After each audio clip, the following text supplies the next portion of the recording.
Welcome to the Obesity Medicine Podcast with your host, Dr. Matea Rentia, board certified in internal medicine and obesity medicine. Here, we talk about a path to metabolic health, and we have real conversations about chronic weight management and living a full life. Just a reminder, I am a physician, but I'm not your physician. So everything that's on this podcast is for informational purposes, but please go talk to your doctor about what's right for you. There is no medical advice being given on this podcast. Welcome back to another episode of the podcast. Today, I am really excited and honored to have on Jacqui Cook. She is a patient of mine. She's given permission for me to say that. And the reason I asked Jacqui to come on, it's that she has an incredible journey from the start, how things have gone, where she's at now, different experiences that she's had. And I really think it's inspirational. And she's nice enough to come on today and really talk about this, because I think that people out there need to hear these experiences. Because I was just talking to you ahead of this interview, how I still get messages daily that people are scared to go on the medications or worried about things. And so I'm really glad that you're on today. We can talk about a lot of variety of stuff. Can you start out first with just introducing yourself and letting everybody know a little bit about you? Sure. And thank you so much for having me on this podcast. I love talking about this and I love talking about my journey. So I'm absolutely delighted to be here. My name is Jacqui Cook. I live in the Chicago area. I am a communications professional by trade, and I also have 4 grown children in their 20s. So I have been on some form of a diet, I think, since my teenage years, and I am now in my mid-50s. That is a really long time. I have tried it all. I have experienced it all. We have all done any number of diets throughout the years. I'm sure many of your listeners can identify with that. And so I'm just so happy to be here to talk about what finally worked for me after literal decades of trying. Yeah, thank you for sharing that. I think so many people that are listening can relate to that. Can you paint us a little bit of a picture before this chapter when you started to figure out things differently? What did it look like, your relationship day to day with food, your body, how your brain felt, your thought process? Like, how did it all look for you? I grew up in a very traditional, large Irish Chicago family. The kind on TV is the kind I grew up in. We always had food, we always had parties, we always had family gatherings. Food was a huge part of my life from the time that I was a kid. It was our love language. It still is to a certain degree. Throughout the years, when you're young and you're active, you can eat a cupcake and a cookie and a brownie, and it doesn't make a difference. And as time went on, of course, I noticed your body changes, and so does your relationship with weight. And I gained and lost and gained and lost and gained and lost just all during my teens and my 20s. I can remember hours spent with my friends talking about, well, what diet are we going to try? And I read that if you cut out all carbs, this will happen, or if you eat this will happen. We just spent so much time agonizing about this and exercising and step aerobic classes that would hurt my feet and my legs, but I would keep going because this was the key. So time went on and I had my family, and with each child, I gained a little bit more weight and lost a little less weight. But after my 3rd child, I had lost quite a bit of weight and was feeling pretty good. And then when I had my 4th baby, she is now 20. So this is 20 years ago. So I was in my late 30s. My body just didn't come back. I hate that phrase. I hate when we say about new moms bouncing back, but I had a lot of extra weight, and it got to that tipping point where it was no longer just, yeah, I could probably lose 10 or 15 pounds, to the point where it was really beginning to affect me.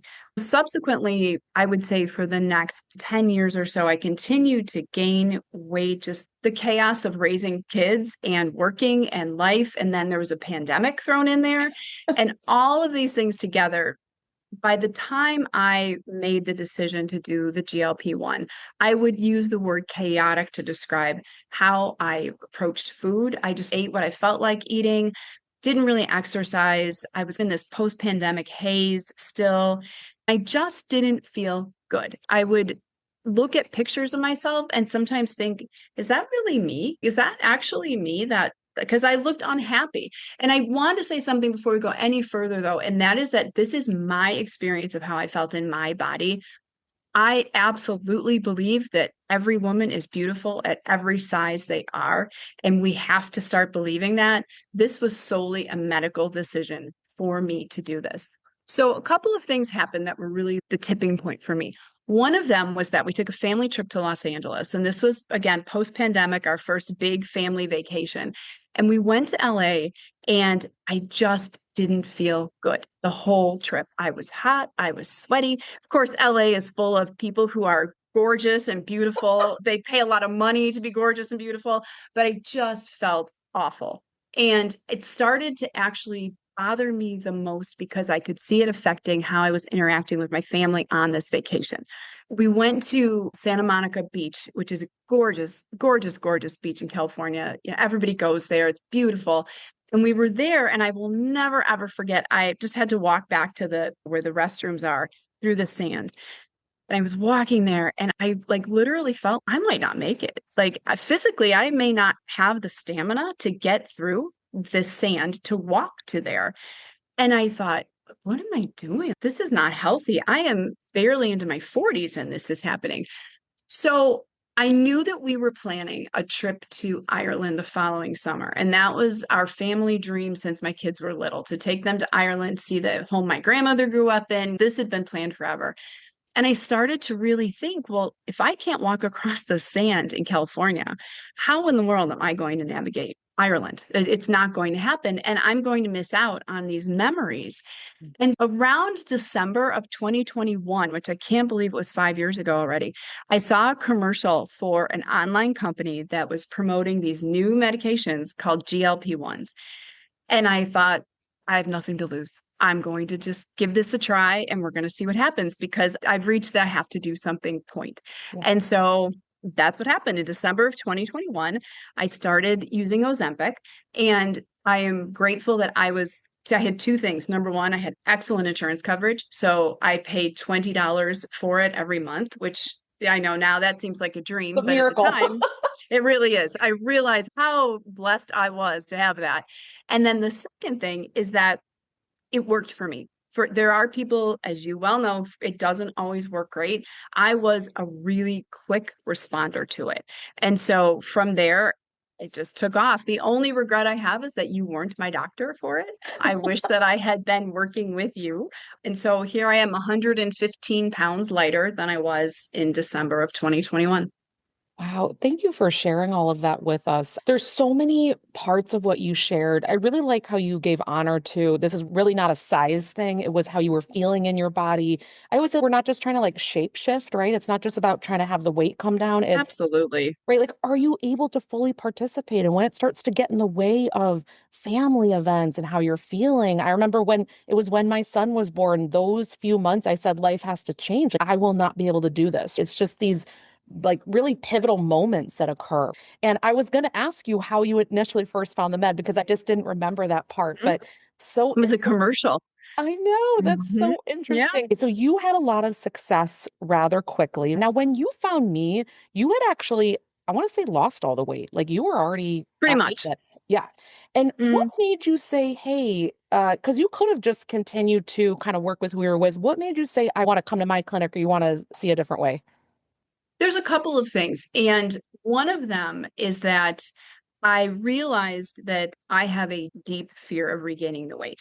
That is something I still have dreams about it. Like I will dream that I've gained the weight back, or I will, if my pants are a little tight in my head, I've gained 20 pounds, which I know I did not. So I knew that I had to think about maintenance and what was that going to look like. I had never, ever, ever through all my years of dieting gotten to maintenance. It just never happened. It was this feeling of like, well, what do people do when they get to maintenance? I have no idea. And around that time, the company that I was working with had pretty much gone belly up. They were one of the earliest online companies and they kind of self-destructed, laid everybody off. And so I was left with my doctor, my actual primary doctor, agreed to prescribe it, but it was just the prescription. And at that time, I happened to discover you on social media. And I saw you on TikTok and I saw you on Instagram. And I just became an instant fangirl. I was like, oh my gosh, I love her. I love what you were saying. I love that you were on the medication yourself and you shared your own journey. There's a lot of GLP-1 creators out there, but you are an actual physician. And that made such a difference to me because there is a lot of space for bad information here. And there was a lot of potential for bad information. And so I trusted you. And so I came to you really with number one, how do I maintain? How do I keep this going? I've probably lost about 10 pounds since we started working together, but I'm definitely at where I want to be. And then the second piece where you've been so valuable is when I was losing the weight, the people I was working with did not really pay attention to anything outside of that number on the scale. They did blood work, I think, every 6 months or something, just to make sure that there wasn't anything weird going on. But they didn't really look at like muscle mass or anything like that. So, being very honest, by the time I came to you, we discovered that in my weight loss, I had lost about 17 pounds of muscle. And that's unfortunate. And at the age that I am, you can't really afford to do that. And so, really, phase two, kind of 2.0, was working with you to figure out, how do I build up some of that muscle strength? And how do I get my arms around what this looks like every day? You talk a lot about doing things that fit into your day and your schedule. So much of diet culture has been, you have to change. If you want it bad enough, you'll do it. If you want it bad enough, you'll sacrifice. If you really want it, you'll get up at 4:30 in the morning and go run 2 miles. I will never, ever, ever get up at 4:30 in the morning to exercise ever. Unless maybe you're giving me $1 million, I'm not going to do that. When you have all of these kind of diet gurus telling you that's the solution, you're left with like, well, then I guess I'm going to stay like this. So that is how I ended up coming to you, was really to figure out, what does it look like to live in this body in a healthy way? And how do I keep going? I see this as a chronic condition and a medication that I will probably take for the rest of my life, or at least close to it. But what is that going to look like? It's not just a shot every week. It has to be so much more than that.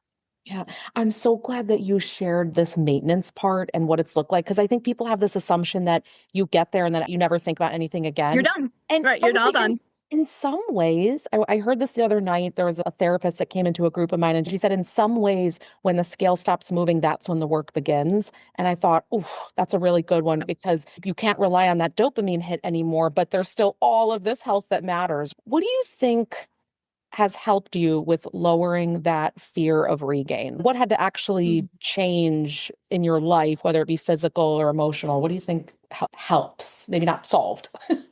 It didn't solve it, because I still have dreams about gaining weight. But one of the things is that I have truly, I believe in this medication. I am all in on GLP-1s. And I know there are a lot of people who have a lot of opinions, but I myself from the start have been all in on this. And so I recognize that obesity is a chronic condition that I will wrestle with my entire life. Yep. This is the only thing that keeps it at bay. Yeah. And so I am okay with looking ahead and maintaining this way. It's fine with me. So that once, and I think I always felt that way, but once I really came to that conclusion that this is just how I'm going to eat the rest of my life. And you, over time on a GLP-1, it's really interesting how your brain changes too. Now, I am very used to eating just half a sandwich if I go out, or half the slice of pizza. I've wasted a lot of food. Restaurants still haven't caught up with letting you order half a portion, but I have really come to accept that this is just how I eat. And in the beginning, after all of those years of food being so many things to you, food is comfort. It's, you celebrate with it and you are bored, and so you eat something. With a GLP-1, you eat because you have to, but it's not, it doesn't provide, it still provides joy. I still enjoy a really good meal. But there is a point where everybody asks themselves, am I ever going to enjoy food again? In those first couple months, you're not hungry at all. And you're thinking, will I ever enjoy like a steak dinner again? I have really come to believe and understand now that absolutely, I love a good steak and baked potato, but I can't eat the full-size filet. I can order the petite filet and probably eat half of it, but that's okay. That is okay. I have accepted that just because you're not eating every single thing on your plate and having an appetizer, meal, and dessert, you're still enjoying your life. Totally.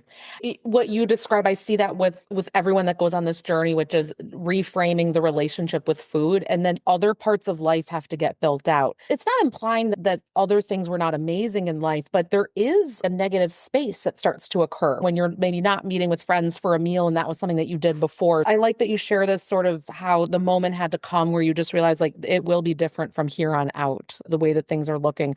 And also that you keep coming back to this, because I agree with you, how this is a chronic disease. disease. And it just, the acceptance of I might always need to adjust some things, change some things, that it's not, and I'm on the med and then never again have a struggle. That's just, I just don't see that being lifelong term. So do you Mhm. think that there was any pivot moment when something you thought would work didn't work? Because I think a lot of the time everyone assumes maybe they're hearing you and they think everything you did was perfect, right? Gosh, no, not at all.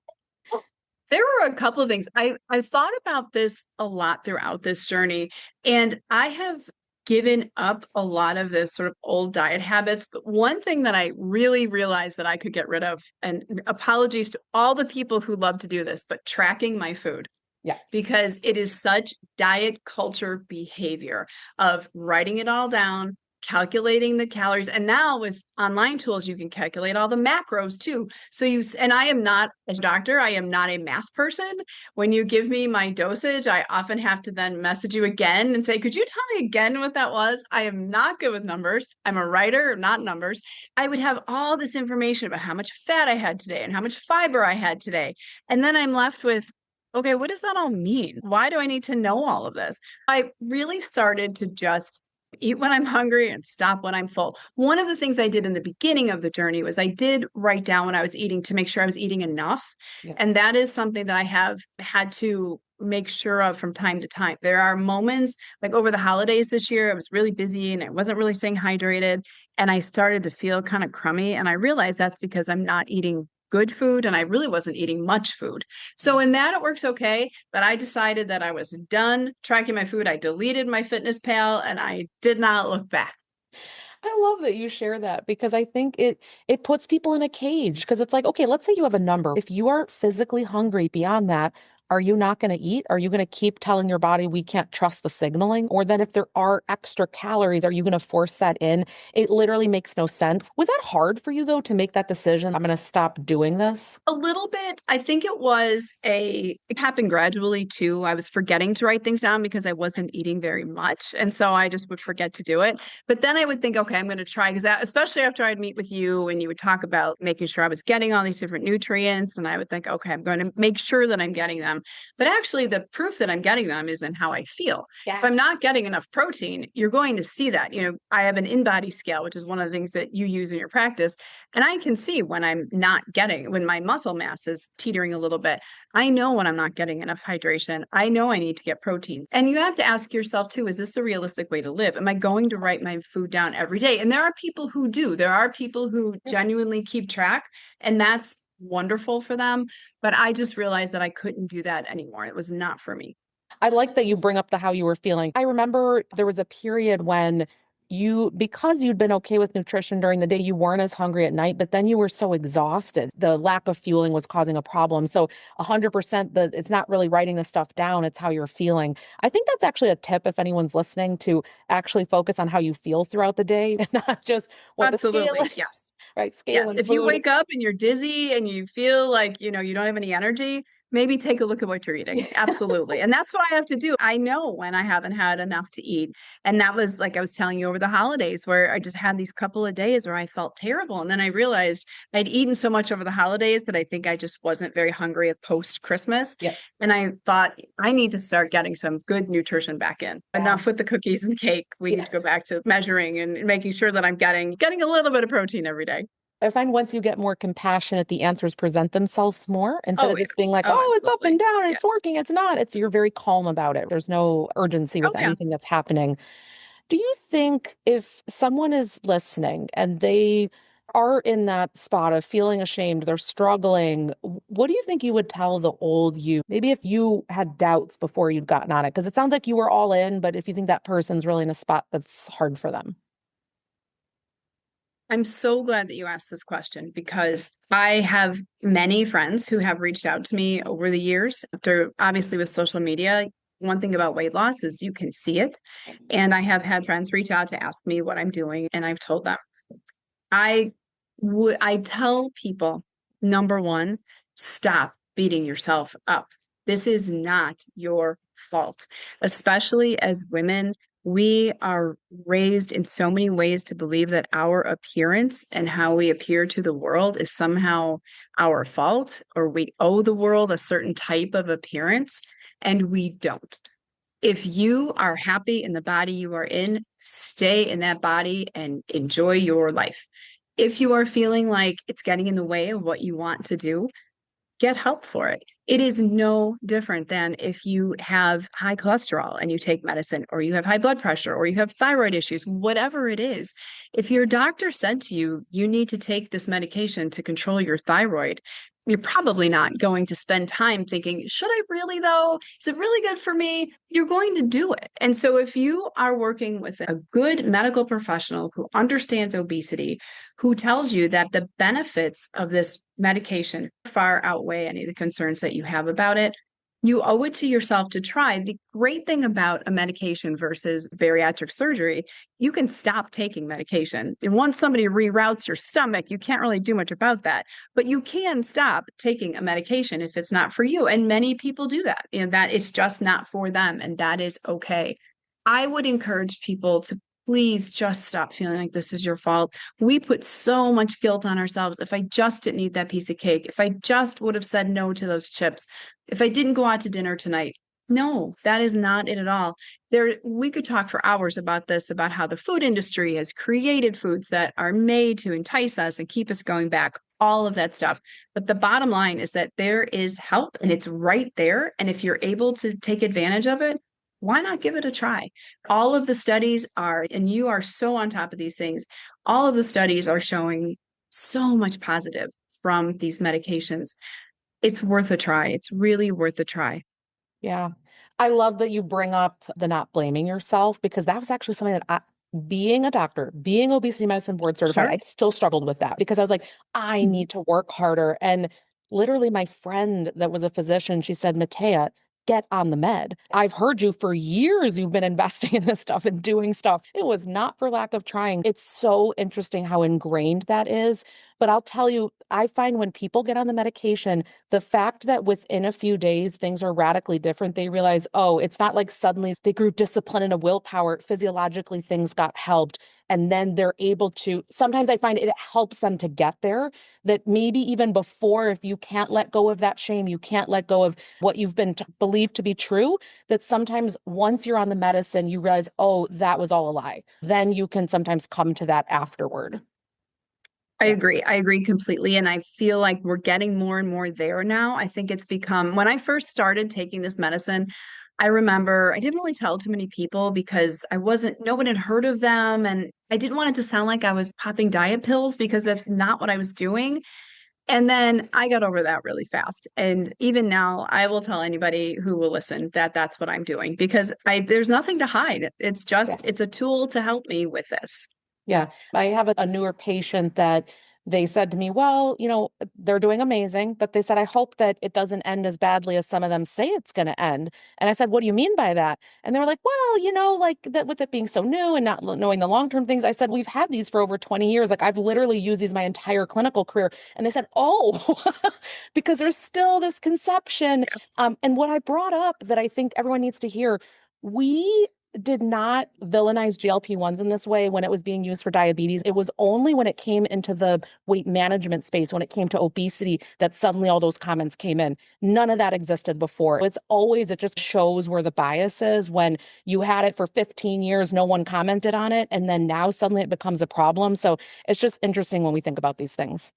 Okay, I want to switch gears just a little bit because I think that Okay. whenever someone's successful, everyone always wants to just know a few tips and tricks. So I want to Okay. I'm going to call this like rapid fire questions. I think I have like Okay. 7 or 8 here. Okay. Okay. All right, everyone's going to love this. First question, number 1. What's your current favorite lazy protein win? Protein milk in my Starbucks hot chocolate. Oh my God, I love that. Delicious, delicious. And I feel good about it because it's protein. I've never heard someone have that combination. That is perfect. Number 2, coffee order. If you're having it, what's the way that you have it? I am a dedicated Diet Coke drinker, and you will never get me to stop, Dr. Rentia. So don't try. I I don't don't drink try. coffee. I don't drink coffee. I drink Diet Coke. Ice Oh, cold from McDonald's. That's my order. I know everyone has like a preference for where it comes from. Oh I yeah. remember, Yeah. I feel like in school, I loved Diet Coke, like high school, college, medical school. And then I turned to coffee however many years ago. I don't know where that came from. So Mm. maybe one day, maybe you'll Maybe, switch. I don't know. And number three, what do you think is the most overrated wellness trend? Probably could name Oh, multiple. low carb food. Who wants life without bread? I just want to know who in this world wants to give up bread. So absolutely no low carb for me. Just balance out your food. Yeah, that's so true. Number four, what's one food you refuse to give up? Ice cream. When I was first starting this journey, when I had stomach upset and things and I wasn't sure what I wanted, an ice cream cone from McDonald's just always hit really well. I think it's barely any calories, it's barely any money. It's a great little treat. But ice cream is one thing that I will go back to for a treat. Yeah, ice cream is amazing. So, Mm. number five, are you someone that would go to the gym or walk outside, something like that? I prefer outside, but it has to be about 70 degrees and sunny with maybe a light breeze. And then I will gladly take a nice long walk outside. I love that. What do you think is an easy 5-minute meal? Cereal with a banana. I'm an Oh, empty nester. I have to say, I'm an empty nester, so I can come home from work and have cereal for dinner. I know for all the young parents out there, maybe you can't do that. Although my kids used to love it when I would say, we're having cereal tonight. But for me, that's a great meal at night after work. what cereal do you like? Are there any brands? Oh man, you're going to make me say this. Last night I had a bowl of corn pops. I also like Golden Grams. I forgot to say bad cereal with a banana, or not bad. No. That's why I'm taking it back. It's not bad, but I do like a good fun cereal, and so I don't eat it very often. And about 3 or 4 months ago, I just had this taste for corn pops. When I was a kid, they called them sugar corn pops, but we did away with the word sugar, and they are still so good. I have a bowl of that with some whole milk and a banana, and it's delicious. It sounds amazing. The thing with cereal, I know it gets a bad rap, but it's like you get a lot of protein from the milk. And so it's really interesting. It's like, just how do you feel with that meal, right? Because And some it's people feel, vitamin fortified. I mean, they put vitamins in cereal. I think as long as you feel good for a few hours, anything's fair game. Okay, let's see. Number seven, a tool that helped more than you expected. So maybe like an app, a scale, a journal, anything like that. Actually, I would say TikTok, which really surprised me. That's how I found you. Mhm. That is how I have found so many GLP-1 people. There are a number of really good creators out there, all at different parts of their journey. And I absolutely love to see their successes. I love the tips that you share about protein or going to the gym or whatever recipes you've tried. I think it is such a good tool for discovering this whole community. There is a giant community of GLP-1 people out there. And we all need to stick together and learn from each other. And there was a woman about 3 or 4 months ago who I started following, and she posted from the first day of her GLP-1, and she was quite overweight and she was so excited. And I just love following her. I'm just like, I am invested in how she's doing. So I am really surprised at what a good tool TikTok has become for that. It's interesting that you bring up TikTok because I feel the same way. I think that some of these platforms, more than others, allow people to actually be who they are. The Instagrams and the YouTubes of the world before that, people made it really curated. You're seeing this, here's the top 10 list, and it's just fake. You're not really seeing like the real moments. And so I agree with you that the community is so close on TikTok. I feel like in 2021, it started to take off. And it's funny because at first, I'm assuming you were around from the beginning. At first, it was we were weird, the ones that were talking about it. And now everyone can Yes. talk about it. And it's totally normal. But it's really getting to Yeah. see from the beginning so powerful, more the day to day, not just like a once a week, a highlight reel, but really a little bit more in the weeds. Yeah. Exactly. People in their car talking about how they're feeling today and their GLP-1's not hitting well. And I think it's just a really good community. I highly encourage anybody who is thinking about starting, just go to TikTok and search for GLP-1 and you'll find some really good stuff. Okay, last question, sort of corny, but I'm going to do it. What do you think the theme song for this season of life would be? I would say Bon Jovi's It's My Life. I love that song. Probably the winner. I thought about a couple of different ones, but that would be the one that always seems to resonate with me at different points in my life. And right now, at this phase, with my kids being grown and out of the house, and with this health journey that I've been on, this is my time and this is my life.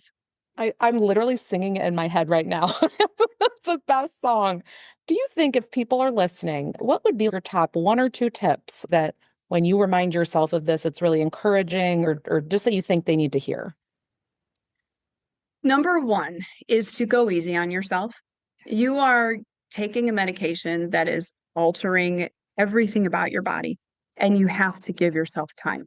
There's no way around it. If one morning you feel like eating half a chocolate chip muffin, go ahead. You don't always have to have the protein drink with the creatine mixed in. It is okay to do that. Give yourself permission to sometimes just eat what you have to get through the day. Don't, if you look at it as a lifelong journey, what you ate for breakfast on Tuesday is not going to derail you for the rest of your life. And the second thing is something that I wanted to share that I had posted to my social media because you need to think about what is your reward here. And I have a quick story about that. About 15 years ago, we were in Michigan and my older kids were like 8 and 10 and they wanted to go zip lining. And we got in line to go. We got up there and I was over the weight limit and I couldn't go. And so I had to make up this, well, I'll stay with the younger kids. Dad's going to do the zip lining. And I was dying inside, truly. Like I still remember how that felt. And anybody who has kids or is part of a I've child's been life, through it. It's It's so disappointing a devastating when it child happens. Yeah. hurts. And in that moment, I stood there and I thought, if I ever lose this weight, which I didn't think I ever would, but if I do, damn it, I'm going ziplining. So this past Thanksgiving, we were going to Arizona where my oldest lives. And I told my kids, this is it. We're going ziplining. And I think they all were like, okay, we'll see if we really end up going. And I did the research and I found this place that had 5 courses through the Arizona mountains. This was not ziplining for babies. This was big time ziplining. You went all the And way. we went to the top of the mountain and we did it. And I had a blast. We had so much fun. So we went on a Friday and I remember waking the day after Thanksgiving. I woke up on Wednesday and I remember laying in the Airbnb and thinking, what am I doing? What if I get there and I'm terrified and I don't like this? But I've told my kids I'm going to go. I've promised myself for 15 years I was going to do this. And so we did it. We had the best time. And when we were done, even my kids were like, so sure we're really going to do this. But the point is, please set a goal. Set some ridiculous, gigantic goal, whether it's to go to Ireland or it's to do a marathon or whatever. Go ziplining, something. Because when you achieve that, and you will, it feels really, really, really good. I actually emailed you, as you remember, Dr. I was Matea. going to bring this up. Yes. I was like cheering when you sent it to me. It Yes. was best email. Mm-hmm. Yeah. So we were in Ireland this past summer. It was our second time there. So we had gone when I'd started losing weight, and then we went this past summer. And the first time we went, it was great. We had a wonderful time. But Ireland and Europe in general is all hills and steps, and you have to be able to walk when you're there. So we went up the Cliffs of Moher, and it was fine. I was tired, but we did it. This time around, we went to the tops of the Cliffs of Moher, which everybody knows, that famous scene. Everybody sees it from Ireland. And there's a path up there that you can walk all along the cliffs. And I did the whole thing. We were downstairs, we were upstairs, we were over hills, we were on down hills, we were all over the place.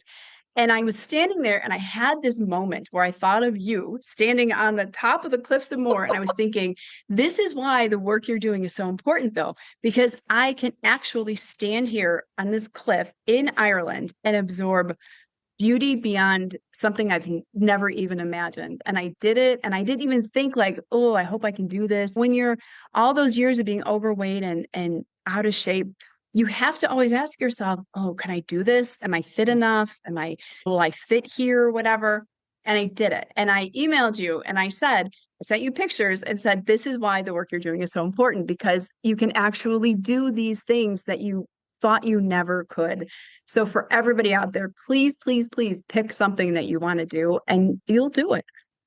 Oh, I'm so moved. I almost want to cry right now. It's so powerful, the being able to fully live your life and what you're talking about, the not questioning if you can do things and being able to go back and do things you couldn't do. Thank you for sharing that.